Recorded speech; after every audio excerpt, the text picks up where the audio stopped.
Hey everyone, welcome to Kitchen Journeys with Lori. I'm going to cook up some carrots.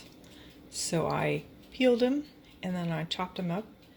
I threw a cup of water, some salt and pepper in the pan, and now I'm going to use my Foodi to pressure cook them for 4 minutes, and then I'm going to let them set for 10 minutes before I release the valve.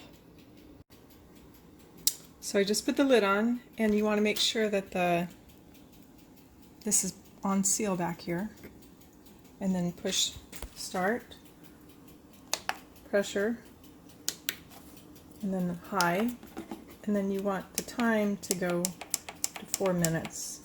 Push start.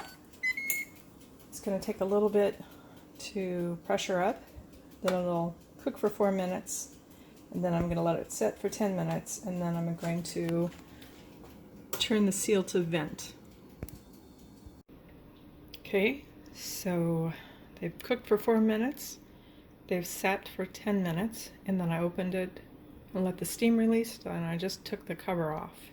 Always take the cover off and take it to the sink and give it a good wash down, especially around the seal, to make sure that it's much easier to, that's the easiest way to clean it in my opinion.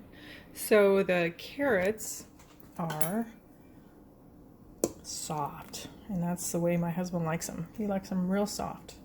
So I'm going to let them cool down. I'll put them in another container, get them out of the pot, and we will enjoy these carrots. Hope you have a great day.